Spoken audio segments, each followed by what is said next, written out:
വിവാഹ ജീവിതത്തിലേക്ക് കടന്നു വരുന്ന ദമ്പതികൾ എടുക്കുന്ന പ്രതിജ്ഞയെക്കുറിച്ച് ഒന്ന് ഓർമ്മിപ്പിക്കുകയാണ്.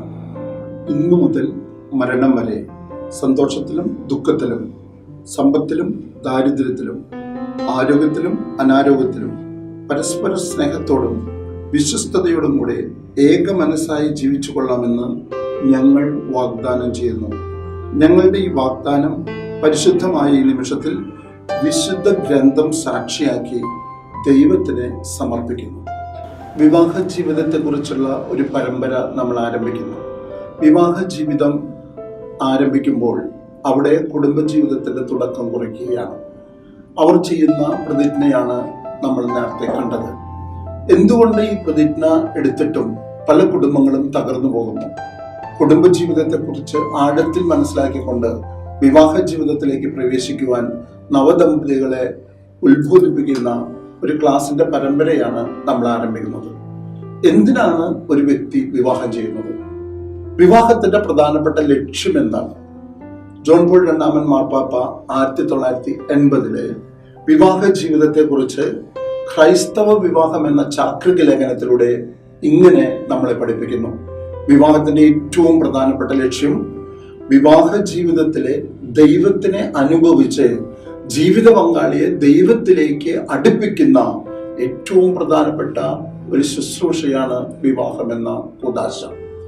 അതിന്റെ അർത്ഥം ഇത്രയാണ്: എൻ്റെ ജീവിതത്തിൽ ഞാൻ ദൈവത്തെ അനുഭവിച്ചിട്ട് ഞാൻ എൻ്റെ ഭാര്യയെ കൂടുതലായിട്ട് ദൈവത്തിലേക്ക് അടുപ്പിക്കണം. അതാണ് വിവാഹത്തിന്റെ പ്രധാനപ്പെട്ട ലക്ഷ്യം.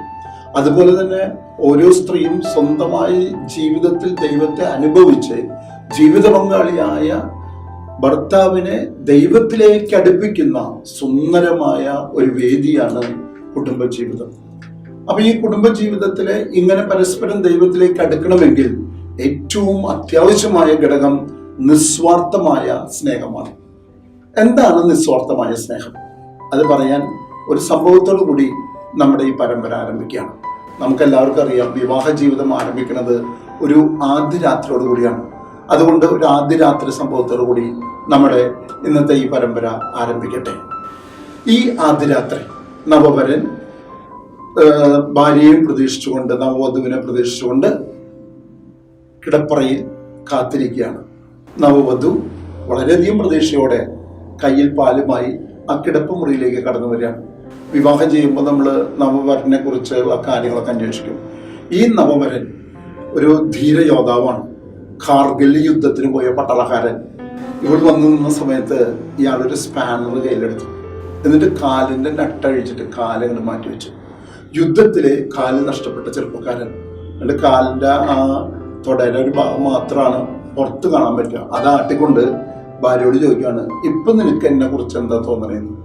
അപ്പോഴാണ് അവള് മനസ്സിലാക്കുന്നത് ഭർത്താവിനെ കാലിലാണ്. അവളുടെ മനസ്സ് തകർന്നു പോയി. തകർന്ന മനസ്സുമായി അവളോട് നിൽക്കുമ്പോൾ ഇയാള് വേറൊരു സ്പാനർ എടുത്തിട്ട് കൈയിന്റെ നെട്ടഴിച്ചിട്ട് കൈ അങ്ങോട്ട് മാറ്റി വെച്ചു. കൈയിന്റെ ഷോൾഡറിന്റെ ഇത്രയും ഭാഗം ആട്ടിക്കൊണ്ട് ഈ പെണ്ണിനോട് ചോദിക്കുകയാണ്, ഇപ്പൊ നിനക്ക് എന്നെ കുറിച്ച് എന്താ തോന്നണേന്ന്. തകർന്നു പോയി അവള്. വീഴാണ്ടിരിക്കാൻ ബെഡ്മ പിടിച്ചു നിന്നിട്ട് അവളെ കുറിച്ച് ചിന്തിക്കാൻ തുടങ്ങി. അവളുടെ ഡീറ്റെയിൽസ് പറയുകയാണെങ്കിൽ അവള് ജനിക്കുമ്പോൾ തന്നെ അവളുടെ തലയിൽ ഒരൊറ്റ മുടിയില്ല. ആദ്യ രാത്രി അവളൊരു വിഗ് വെച്ചിട്ടാണ് വന്നിട്ടുള്ളത്. ഒരു മുടി പോലും ഇത്ര വയസ്സായിട്ട് മുളച്ചിട്ടില്ല. നല്ലൊരു വിഗാണ്. ഇവള് ഈ വിഗ് മാറ്റി വെച്ചുകൊണ്ട് ഈ മനുഷ്യനോട് ചോദിച്ചു, ഇപ്പൊ നിനക്ക് എന്നെ കുറിച്ച് എന്താ തോന്നുന്നു? അയാൾ പറഞ്ഞു, എനിക്ക് നിന്നെ കാണുമ്പോൾ സ്നേഹം തോന്നുന്നു. അവളും പറഞ്ഞു, എനിക്ക് താങ്കളെ കാണുമ്പോൾ സ്നേഹവും ബഹുമാനവും തോന്നുന്നു. എൻ്റെ സഹോദരി സഹോദരന്മാരെ, എങ്ങനെയാണ് ഭാര്യയ്ക്ക് സൗന്ദര്യമില്ലെങ്കിലും അയാൾക്ക് അവളോട് സ്നേഹിക്കാൻ തോന്നിയത്? ഭർത്താവിന് ആരോഗ്യമില്ലെങ്കിലും ഭർത്താവിനെ സ്നേഹിക്കുന്ന അവളുടെ സ്നേഹം, അതെന്ത് സ്നേഹമാണ്? ആ സ്നേഹമാണ് നിസ്വാർത്ഥമായ സ്നേഹം. ഇതാണ് വിവാഹ ജീവിതത്തിൽ നമുക്ക് ഉണ്ടാവേണ്ട ഏറ്റവും പ്രധാനപ്പെട്ട ലക്ഷ്യം. ഈ നിസ്വാർത്ഥമായ സ്നേഹം ഉണ്ടാകണമെങ്കിൽ നമ്മൾ പരസ്പരം വലിയ ഒരു വേദിയിലേക്ക് അല്ലെങ്കിൽ വലിയൊരു ചിന്തയിലേക്ക് കടന്നു വരണം. അതിന്റെ ചിന്ത ഇത്രയേ ഉള്ളൂ: നമ്മൾ പ്രതീക്ഷിക്കുന്നത് ഒരിക്കലും ജീവിത പങ്കാളിയിൽ ഉണ്ടാവില്ല. എന്നിട്ടും നമ്മൾ ആ ജീവിത പങ്കാളിയെ സ്നേഹിക്കുമ്പോഴാണ് നിസ്വാർത്ഥമായ സ്നേഹത്തിലേക്ക് നമ്മൾ കടന്നു വരുള്ളൂ. ഇതെല്ലാ വിഭാഗത്തിനും ഒരുങ്ങുന്ന ക്ലാസ്സിൽ ഞാൻ പറയാറുണ്ട്, മക്കളെ നിങ്ങൾ പ്രതീക്ഷിക്കുന്നത് ചെറുക്കനിലും ഉണ്ടാവില്ല, നിങ്ങൾ പ്രതീക്ഷിക്കുന്നത് ഭാര്യയിലും ഉണ്ടാവില്ല.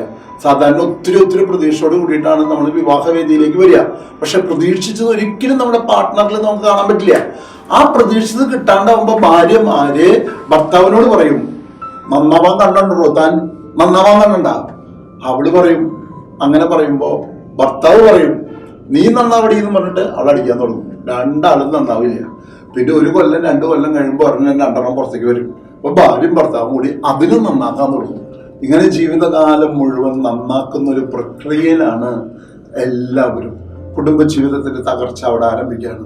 എന്നാൽ നിങ്ങൾ തിരിച്ചറിയണം, കുടുംബജീവിതത്തിന്റെ വിജയത്തിന് വേണ്ടി നമുക്ക് നിസ്വാർത്ഥമായ സ്നേഹം ഉണ്ടാവണം.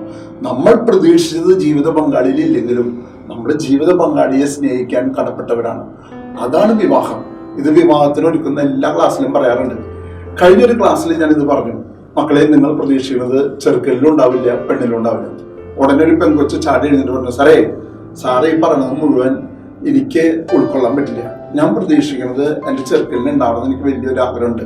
വലിയ പ്രതീക്ഷയൊന്നുമില്ല സാറേ, പക്ഷെ ഞാൻ കെട്ടുന്ന ചെറുക്കന് കട്ട മീശുണ്ടാവണം സാറേ, അതെനിക്ക് നിർബന്ധമാണ്. അന്നാ ഒത്തിരി ആമ്പിള്ളേര് കട്ട മീശയുള്ളവർ വന്നിട്ടുണ്ട്. അവരൊക്കെ ഈ പെൺകൊച്ചിന്റെ മുഖത്തേക്ക് നോക്കി. അപ്പൊ ഞാൻ ഈ പെൺകൊച്ചിനോട് ചോദിച്ചു, എമ്മടി കഴിഞ്ഞൊരു പെൺകുട്ടിയാണ്, അവളോട് ചോദിച്ചു, മോളെ എന്താ നീ ഇങ്ങനെ പറയണത്? അപ്പൊ അവള് പറഞ്ഞു, സാറേ അത് 2ാം ക്ലാസ്സിൽ പഠിക്കുമ്പോൾ ആഗ്രഹിച്ചതാ. കാരണം അന്ന് ക്ലാസ് എടുക്കാൻ വന്ന സാറിന് കട്ടി മീശ.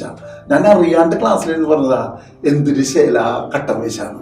പക്ഷെ 4 ദിവസം കഴിഞ്ഞ് കല്യാണം കഴിഞ്ഞിട്ട് അവൾ എന്നെ വിളിച്ചിട്ട് പറഞ്ഞു, സാറേ തകർന്നു പോയി സാറേ, ഞാൻ കെട്ടിയ ചെറുക്കനെ കട്ടമീശ പോയിട്ട് ഒരു പൊടിമീശ പോലും ഇല്ല സാറേ. സെക്കൻഡ് ഷോന് സിനിമയ്ക്ക് അവാർഡ് സിനിമയ്ക്ക് ആൾക്കാർ ഇരിക്കണ പോലെയാ, അവിടെ ഒരെണ്ണം ഇവിടെ ഒരെണ്ണം, ആകെ 4 സാറേ നോക്കും. അപ്പൊ ഞാൻ ആ പെൺകൊച്ചിനോട് പറഞ്ഞ പോലെ, ഇനി നീയെ നിന്റെ ഭർത്താവിനെ സ്നേഹിക്കുന്ന സ്നേഹമാണ് നിസ്വാർത്ഥമായ സ്നേഹം. നമ്മൾ പ്രതീക്ഷിച്ചത് ഭർത്താവിൽ ഇല്ലെങ്കിലും നമ്മൾ ഭർത്താവിനെ സ്നേഹിക്കണം. ഞാൻ ആ പെൺകൊച്ചോട് ചോദിച്ചു, മോളെ ഇത് നിനക്ക് കാണാൻ വന്നപ്പോ ഒന്നും നോക്കാറുന്നില്ലേ, അതിന് മീശയുണ്ടോ മീശയില്ലേന്ന്? സാറേ നോക്കാൻ തന്നെ സാറേ ചായയും കൊണ്ടുപോയി നിന്നത്. പക്ഷെ ഞാൻ ചെന്ന് നിന്നപ്പോ തൊട്ട് ഈ ചെറുക്കൻ ചിരിച്ച് ഇങ്ങനെ നിന്നെ. അപ്പൊ ഞാൻ വിചാരിച്ചു ഇവിടേക്ക് ഉണ്ടാവും വിചാരിച്ചേ. ഞാൻ ആ മകളോട് പറഞ്ഞു, മോളെ നീ തിരിച്ചറിയണം, ദൈവം നിനക്ക് അനാദികാലം മുതലേ തെരഞ്ഞെടുത്തു തന്ന സമ്മാനമാണ് നിന്റെ ഭർത്താവ്. ആ ഭർത്താവിനെ നീ പ്രതീക്ഷിക്കുന്നതില്ലെങ്കിലും നീ സ്നേഹിക്കാൻ കടപ്പെട്ടവളാണ്. ഇതുപോലെ തന്നെ ഭർത്താക്കന്മാരുടെ കാര്യത്തിലും പുരുഷന്മാരും പല ചിന്തകളോട് കൂടിയിട്ടാണ് വിവാഹവേദിയിലേക്ക് വരിക. എന്റെ ഭാര്യ ഇങ്ങനെയായിരിക്കണം, അങ്ങനെയായിരിക്കണം. പക്ഷെ നിങ്ങൾ തിരിച്ചറിയണം, നിങ്ങൾ പ്രതീക്ഷിക്കുന്നത് ചിലപ്പോൾ ആ പെൺകൊച്ചിലുണ്ടാവില്ല. ഇതൊരു ക്ലാസ്സിൽ പറഞ്ഞ ഒരു ചെറുക്കൻ ചാടി എഴുന്നിട്ട് പറഞ്ഞു, സാർ എങ്ങനെയൊന്നും പറയരുത്, ഞാൻ പ്രതീക്ഷിക്കുന്നത് എന്റെ ഭാര്യയിലുണ്ടാവുന്ന എനിക്ക് നല്ല ഉറപ്പുണ്ടെന്ന് പറഞ്ഞു. എനിക്കും തോന്നി എന്താണാവോ എന്റെ പ്രതീക്ഷ എന്ന്. അപ്പൊ ഞാൻ ചോദിച്ചു, എന്താ നിന്റെ പ്രതീക്ഷ എന്ന് ചോദിച്ചു. അവനെ എന്നെ കളിയാക്കാനായിട്ട് പറഞ്ഞു, സാറേ എനിക്ക് ഒരു പ്രതീക്ഷയുള്ളൂ, അത് അവൾക്ക് കുഴപ്പമില്ല, അവളുടെ അപ്പനും കുഴപ്പമില്ല, അവളുടെ അമ്മയ്ക്ക് കുഴപ്പമില്ല, എന്റെ അപ്പനും കുഴപ്പമില്ല, എന്റെ അമ്മയ്ക്ക് കുഴപ്പമില്ല, അത് അവളിൽ ഉണ്ടെന്ന് എനിക്ക് നല്ല ഉറപ്പാണ്. ഇത്രയും ഉറപ്പുള്ള കാര്യം എന്താണെന്ന് അറിയാൻ വേണ്ടി ഞാൻ അവനോട് ചോദിച്ചു, എന്താണ് നിന്റെ പ്രതീക്ഷ? അപ്പൊ അവൻ പറഞ്ഞു, എനിക്കൊരൊറ്റ പ്രതീക്ഷയുള്ള സാറേ, കെട്ടിക്കഴിഞ്ഞിട്ട് വേണം അവളുടെ മടിയിലൊന്ന് കിടക്കാൻ, എന്നിട്ട് വേണം അവളൊന്ന് പാട്ട് പാടി ഉറക്കാൻ. ഈ ഒറ്റ പ്രതീക്ഷ. എന്നിട്ട് അവൻ എനിക്ക് കാണിച്ചു തന്നതേ ഇരിക്കുന്നത് എന്റെ പെണ്ണ്. ഞാൻ നോക്കിയപ്പോ നല്ല മടിയുണ്ട്, സുഖമായിട്ട് കിടക്കാം. പക്ഷേ കല്യാണം കഴിഞ്ഞ് 2-3 ദിവസം കഴിഞ്ഞിട്ട് ഒരു വിളി, സാറേ. ഞാൻ ചോദിച്ചു, എന്ത് പറ്റിയ മോനെ?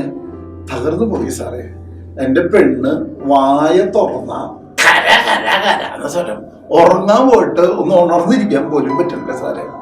ഞാൻ പറഞ്ഞു, മോനെ ഇനി നീ നിന്റെ ഭാര്യയെ സ്നേഹിക്കുന്ന സ്നേഹമാണ് നിസ്വാർത്ഥമായ സ്നേഹം.